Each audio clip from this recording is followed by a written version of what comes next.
Lumayan ini. Yang kemarin sama ibunya cuma berapa doang. Ini udah di-record, mulai record Mas ya. Oke, monggo Mas silakan presentasi. Oke, baik.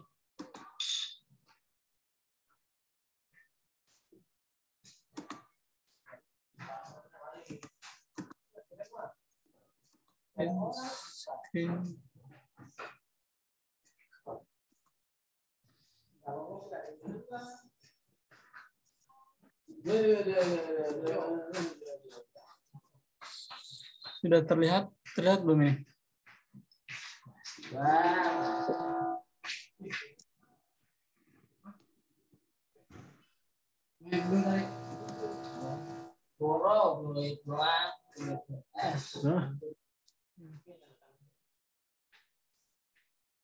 Sudah Mas, sudah terlihat Mas. Sudah terlihat ya? Baik, udah ada. Sudah Mas, sudah muncul. Oh, ada 6 orang lumayan lah. Kita mulai saja. Rekodnya juga. Rekod jalan kan ini? Oke, jalan. Oke, saya menggunakan PPT yang di Bismat. Kebetulan nama ibunya diperbolehkan. Jadi materi hari ini pendidikan dan budaya dan kebudayaan.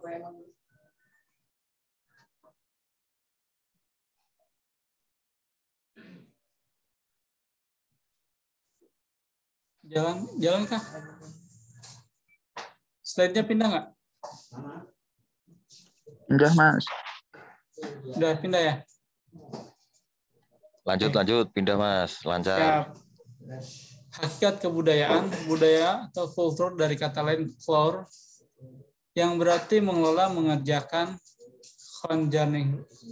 Menurut Konjaraningrat tahun 2000, budaya merupakan suatu aktivitas manusia. Manusia sebagai homo humanis, lebih halus, berbudaya, manusiawi, homo socius, selalu berinteraksi dan tidak lepas dari orang lain atau lingkungan. Bisa disebut 3 homo symbolism. Lanjut, homo educandum, makhluk yang mendidik dan terdidik. Margaret, budaya adalah perilaku yang dipelajari dari sebuah masyarakat atau subkelompok.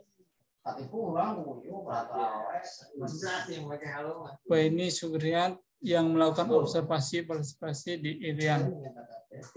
Jadi hakikat kebudayaan, budaya itu sebagai kultur dari kata lain kultur.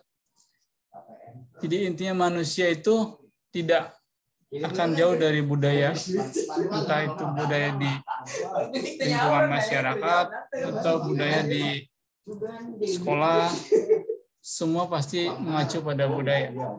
3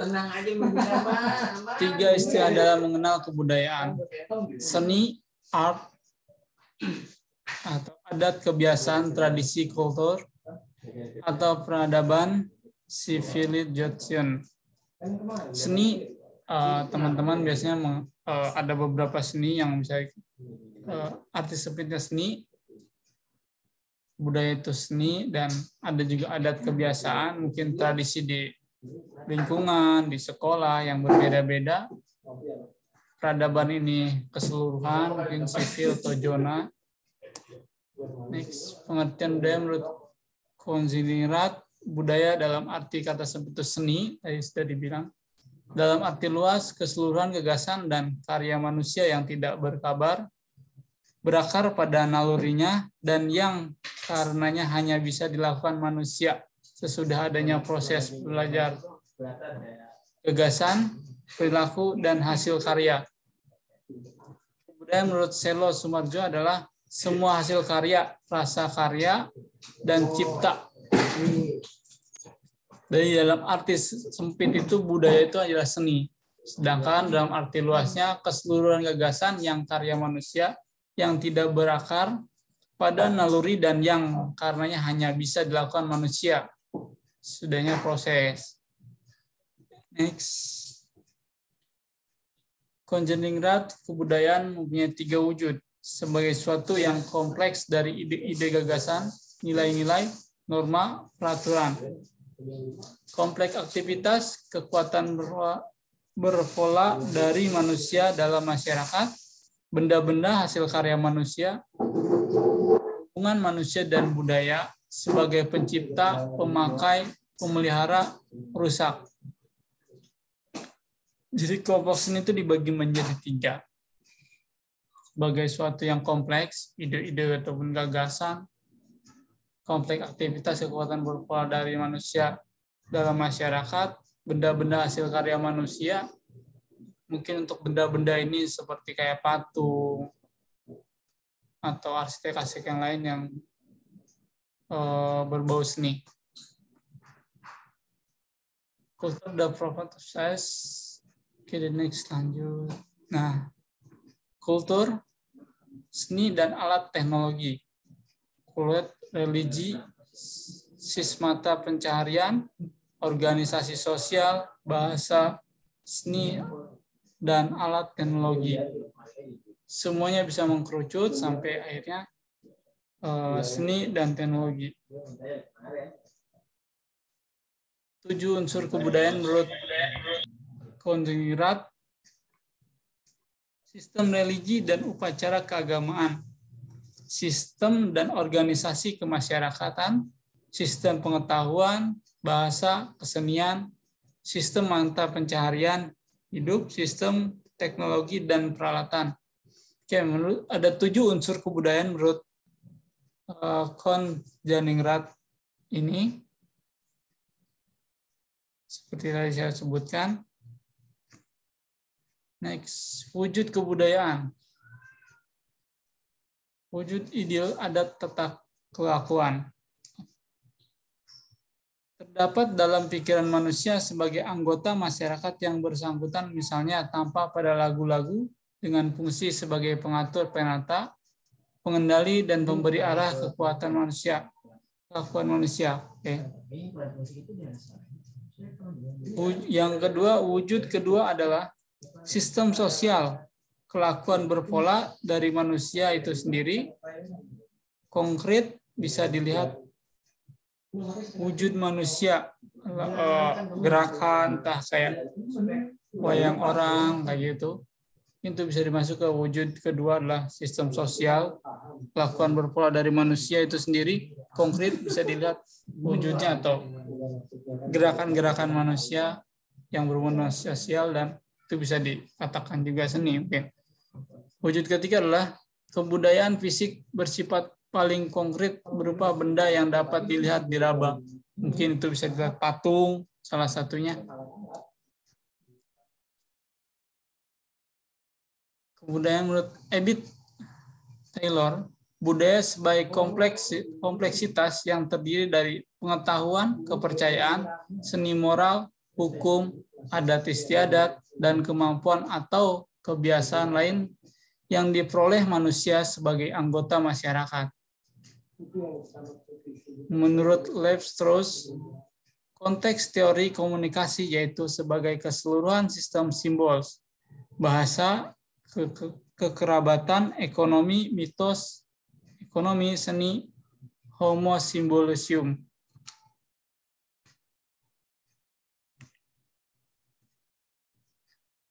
Kebudayaan terdiri dari keyakinan, simbol, dan interpretasi dalam kelompok manusia. Aspek simbolik ideasional dan tidak terlihat dari masyarakat manusia. Artinya bahwa esensi budaya bukan pada benda, alat, atau elemen budaya yang terlihat, namun bagaimana kelompok mempresentasikan, menggunakan, dan merasakannya. Orang-orang yang dalam suatu kebudayaan biasanya menginterpretasikan makna simbol, benda, dan perilaku menurut cara yang sama atau yang serupa. Dan ada kemungkinan menginterpretasi secara berbeda pada suatu perilaku yang sama. Contohnya manusia, makhluk hidup yang mempunyai akal pikiran yang membedakannya dengan makhluk lainnya. Kebudayaan, hasil cipta, karsa, dan rasa manusia yang menjadi adat kebiasaan dalam menghidupkan masyarakat. Keseluruhan sistem gagasan, tindakan, hasil, cipta rasa, karsa, dan cara manusia untuk memenuhi kebutuhan hidupnya dengan cara belajar yang semuanya tersusun dalam kehidupan masyarakat. Berikutnya, keseluruhan aktivitas manusia yang terkandung pengetahuan dan kepercayaan dalam cipta karsa rasa guna mengisi kehidupan bermasyarakat. Hasil budaya manusia itu jasmani, kebudayaan fisik, rohani, non-material, tidak diwariskan, genetik atau biologis, diperoleh manusia sebagai anggota masyarakat. Oke. Lanjut. Implikasi rumusan tentang kebudayaan. Ada keteraturan dalam hidup bermasyarakat, adanya proses kemanusiaan. Dalam proses kemanusiaan itu terdapat visi tentang kehidupan.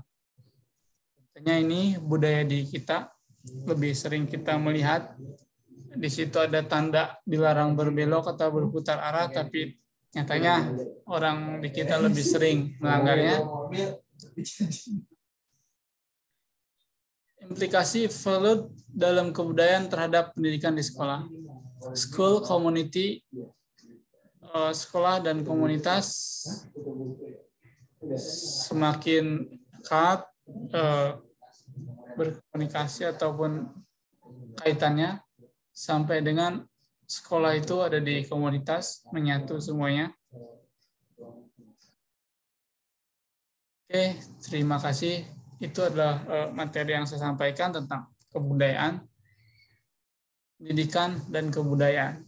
Pada dasarnya, pendidikan dan kebudayaan saling bertautan, karena pendidikan itu ada di mana saja, bisa didapat di mana saja, entah itu sekolah ataupun di lingkungan, dan tentunya tidak akan jauh dari kebudayaan. Karena dimanapun kita bertempat pasti ada budayanya, ada tradisinya. Mungkin itu saja dari saya. Mungkin ada yang mau bertanya atau berdiskusi, silakan.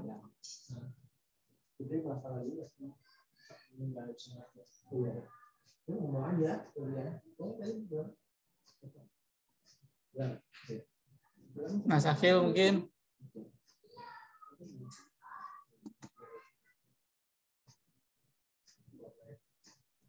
Belum masuk. Oh, baik, untuk mempersingkat waktu mungkin kita next ke materi kedua yang dibawakan oleh Mas Akhil. Sebentar, Mas Akhil sudah siap? Oke. Saya stop screen saya. Oke. Silakan Mas Akhil.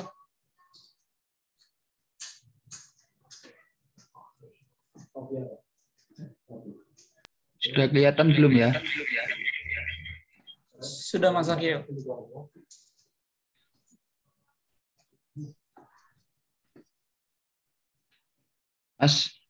Mas Rival bisa di record ya? Siap, ini di record. Oke, baik teman-teman. Sebelumnya perkenalkan, nama saya Muhammad Akhil Albiruni. Di sini saya akan membawakan materi tentang sosialisasi dan kepribadian. Langsung saja masuk ke materinya.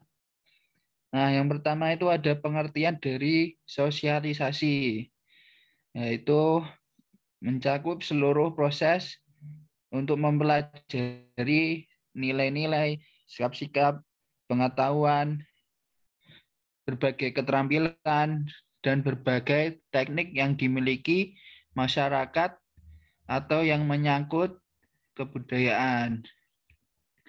Nah, selanjutnya sosialisasi. Yang pertama itu ada disiplin, kemudian ada aspirasi, ada peran, dan terakhir ada dari bersosialisasi membuat kita menjadi lebih disiplin. Ini sosialisasi mengajarkan tentang dasar-dasar dari yang sederhana sampai pada metode ilmu pengetahuan.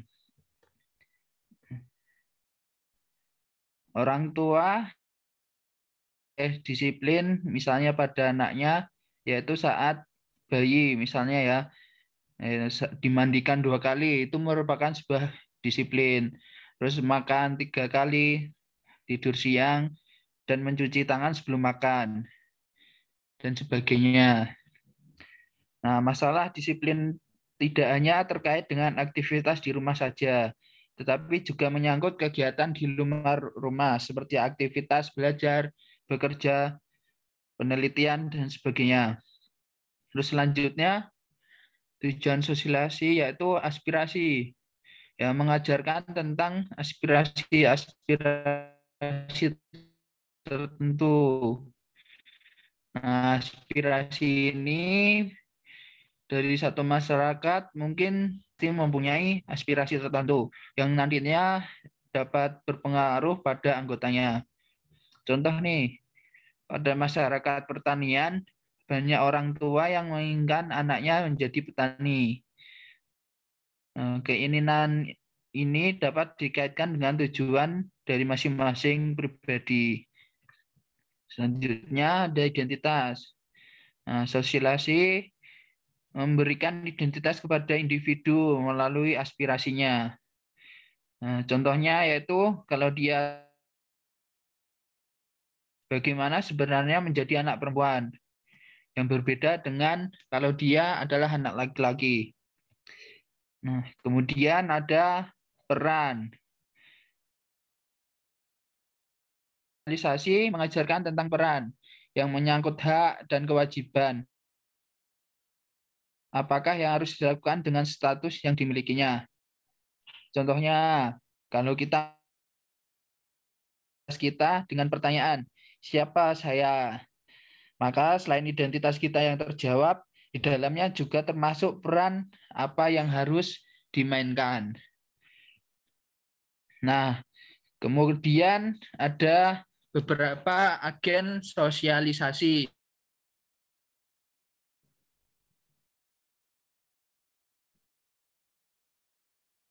Yang pertama itu ada keluarga. Nah, keluarga sangat mempunyai peran agen sosialisasi. Nah, sebagai salah satu agen sosialisasi, maka keluarga mempunyai peran penting sebagai pembentuk kepribadian dari anak. Mencakup dari mempelajari nilai-nilai, etika, sikap, keterampilan, dan sebagainya. Kemudian ada agen sosialisasi yaitu sekolah. Nah, sekolah ini menjadi lembaga yang melaksanakan sistem pendidikan yang formal. Nah, di sekolah ini individu akan belajar hal-hal yang baru yang tidak didapatkan di dalam keluarga maupun kelompok teman. Nah, di sekolah juga individu akan belajar mengenal serta mengembangkan kemampuannya dan bakatnya. Selain itu, di sekolah juga individu dapat belajar beberapa nilai yang penting seperti kemandirian dan bertanggung jawab. Nah, kemudian agen yang selanjutnya yaitu peer group. Nah, peer group itu teman sebaya. Nah, teman sebaya ini adalah individu yang mempunyai kedudukan yang sama. Nah, teman sangat berpengaruh pada gaya hidup seseorang, seperti penampilan, kegiatan sosial, dan sebagainya.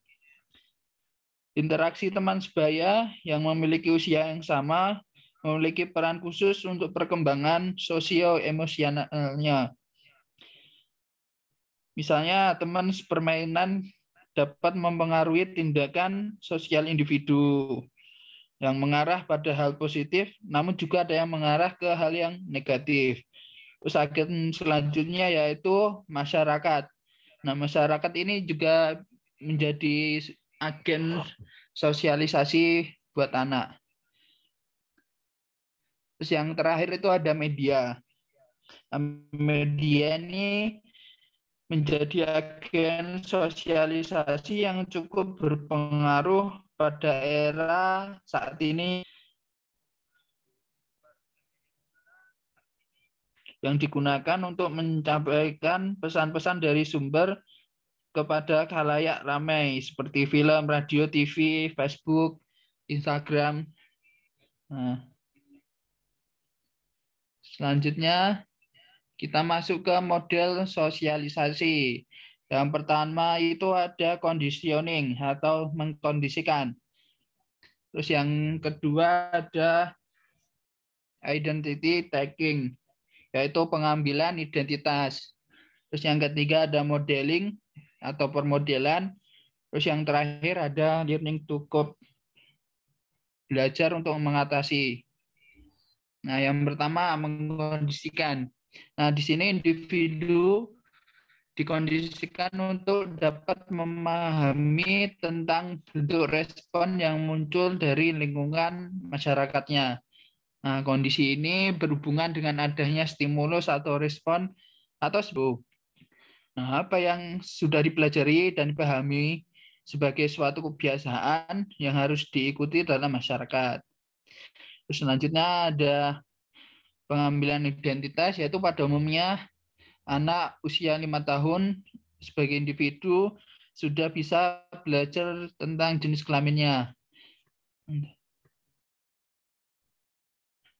Mereka juga belajar tentang apa yang umumnya dilakukan oleh anak laki-laki atau perempuan. Dalam proses selanjutnya, mereka juga belajar tentang beberapa peranan yang ada dalam masyarakat, seperti sebagai siswa, sebagai istri, sebagai pegawai atau pekerja, dan sebagainya. Nah, selanjutnya ada modeling atau permodelan, yaitu memilih seseorang yang ditakuti sebagai model dari perilaku adalah bentuk pencarian identitas terhadap peranannya. Nah, model yang dipilih ini merupakan bagian dari pembentukan dari kepribadian seseorang dan perkembangannya sebagai seorang yang personal maupun keterlibatannya dalam sebuah masyarakat. Nah, selanjutnya ada dari modeling lagi, itu pengaruh yang mendalam dari model adalah perkembangan dari perilaku individu untuk sama dengan modelnya. Nah, akan tetapi dalam masyarakat yang semakin kompleks, kemungkinan model yang dipilih tidak hanya seseorang saja. Nah, selanjutnya belajar mengatasi atau learning to cope. Dalam kepribadian seseorang ada norma atau nilai yang sudah dimilikinya. Akan tetapi dalam situasi yang baru, sebagai individu juga belajar tentang norma atau nilai yang berlaku yang ada di masyarakat. Nah, lanjutan dari learning to cope, seseorang dapat juga menentang suatu norma karena ia tidak dapat meresponnya terhadap norma tersebut. Nah, individu yang sudah menguasainya, nilai dan norma mana yang harus diikuti. Terus selanjutnya ada pola autoriter, kemudian ada demokratis, permisif. Nah, tipe pola asuh yang pertama ini atau autoriter menjadikan orang tua sebagai pemegang kekuasaan tertinggi atau mendominasi dalam mengasuh anak. Nah, karakter ini bersifat kaku, tegas, menerapkan hukuman jika tidak sesuai dengan aturannya. Orang tua cenderung selalu benar dalam mengemukakan pendapatnya. Pola asuh ini akan membentuk seorang anak dengan karakter yang disiplin dan patuh. Nah, akan tetapi orang tua yang otoriter sering melayangkan ungkapan pokoknya atau ketika sedang mengutarakan pendapatnya tanpa mendengar pendapat dari anaknya. Nah, dampak pola asuh otoriter terhadap perkembangan anak dapat membuat emosi anak menjadi lebih meledak. Nah, hubungan dengan orang lain pun menjadi kurang baik dan cenderung menjadi pribadi yang otoriter di kemudian harinya. Selanjutnya ada pola asuh yang demokratis, yaitu pola asuh yang dapat mencegah anak memiliki masalah dari kepribadiannya. Bisa dibilang pola asuh demokratis merupakan kombinasi antara pola asuh otoriter dan pola asuh permisif. Di sini anak diberikan kebebasan dan konsekuensinya yang konsisten ketika batasan tersebut dilanggarnya. Tujuan batasan ini dijelaskan pada anak sehingga komunikasi juga tetap terjaga dengan baik. Pola asuh ini menjadikan anak memiliki kepribadian yang seimbang, mandiri dalam mengambil keputusan, disiplin dengan mempunyai komunikasi yang baik, serta memiliki rasa percaya diri. Kemudian menjadi lebih kreatif dan bahagia secara psikologisnya. Karakteristik ini dipercayai dapat menjadi kunci kesuksesan seorang anak di kemudian harinya. Nah, selanjutnya ada pola asuh permisif, yaitu pola yang berlawanan 180 derajat dengan pola asuh otoriter. Pola ini dikenal dengan karakteristik memanjakan anak, atau bisa dibilang serba boleh. Nah, ciri lainnya dari pola asuh permisif yaitu orang tua selalu mendorong anaknya untuk berbuat bebas semaunya, mewujudkan apa yang anak mau, dan tidak memberi batasan pada anak sehingga jarang anak menjadi disiplin. Anak yang tumbuh dengan pola ini memang tumbuh kreatif karena terbiasa bebas mengekspresikan dirinya. Namun dalam jangka panjangnya, anak menjadi bingung karena tidak terbiasa dengan batasan yang ada. Hal tersebut dapat membuat anak menjadi sulit menyesuaikan diri dengan lingkungannya, bersifat egois, menuntut, cenderung memberontak, dan motivasi belajar menjadi kurang. Nah, bagaimana pola asuh yang efektif? Pola asuh yang efektif yaitu pola asuh yang dinamis. Artinya sesuai dengan kebutuhan dan kemampuan dari anak, terus dibantu dengan kekompakan dari ayah dan ibunya, terus kemudian disertai perilaku positif dari orang tuanya. Nah, kemudian ada komunikasi yang efektif dan berjalan baik, terus adanya kedisiplinan, terus selanjutnya orang tua yang konsisten dalam mendidik. Nah, terima kasih. Sekian presentasi dari saya. Nah, sekarang masuk ke sesi tanya dan jawab bersama. Tadi ada 2 materi ya, teman-teman. Ada materinya dari Mas Rival dan saya. Monggo yang mau bertanya bisa barengan aja sekalian.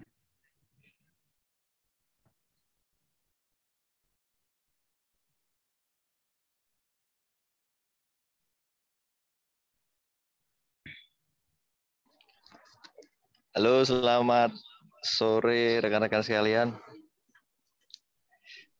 Izin menyampaikan mungkin materi sedikit diskusi. Mungkin dari teman-teman mungkin ada pendapat atau opini.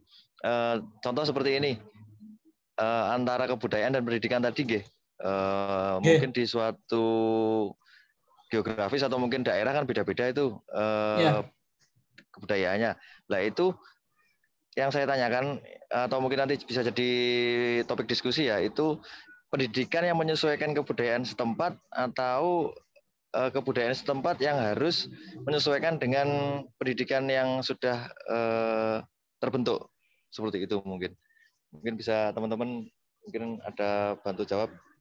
Terima kasih Mas.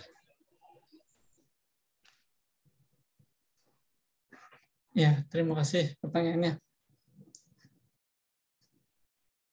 Mungkin kalau menurut saya, pendidikan yang menyesuaikan dengan budaya tersebut, karena di kurikulum itu salah satu acuannya untuk membuat sebuah kurikulum itu mengacu pada warga masyarakat atau warga sekolah dan budaya atau kebiasaan tradisi di suatu lembaga tersebut.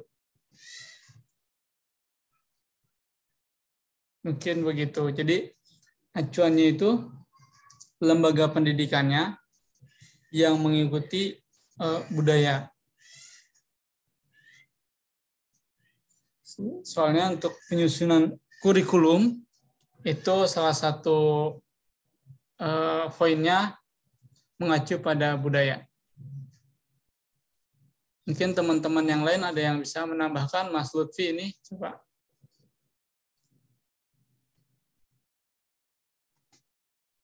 Atau Mas Sakil mau menambahkan?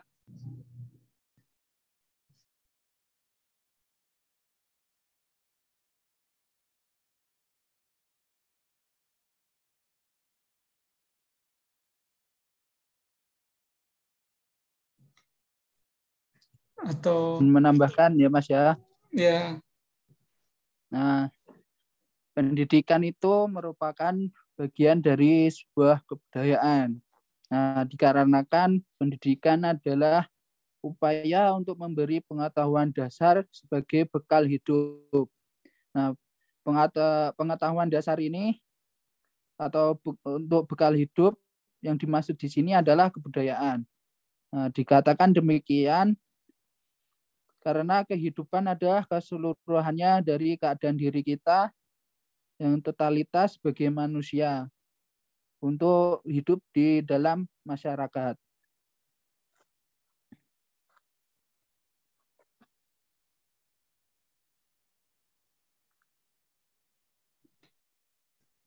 Bagaimana Mas Nurwasis, mungkin ada pendapat lain?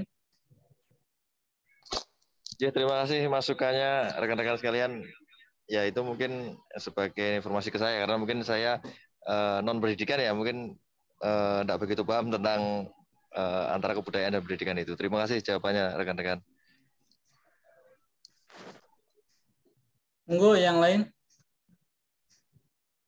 Monggo teman-teman, waktunya sisa 2 menit 45 detik.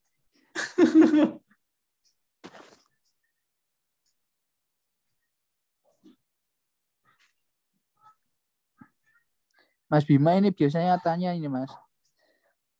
Ya Mas Mas Bima nih. Kadek. Ngapunten Mas, bentar Mas, baru ada customer Mas. Siap. Mas Dadan Dadan mau nih. bertanya Mas. Halo. Bertanya Mas. Nanti 2 menit. saja, saya sedang agak sibuk juga, jadi belum bisa menyimak terlalu fokus untuk materi hari itu. Mungkin saya akan baca-baca juga. Oke, siap. Terima kasih.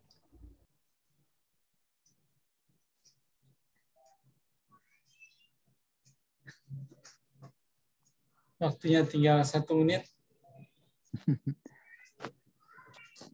Mas Akil, ini gimana? Kalau di stop dia tersimpan di mana nanti?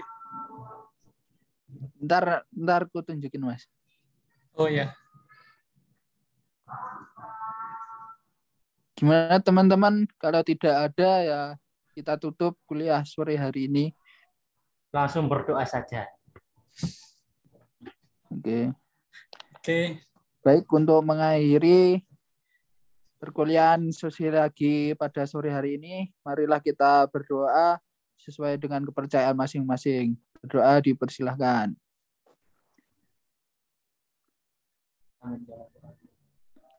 Alhamdulillah, cukup ya teman-teman ya.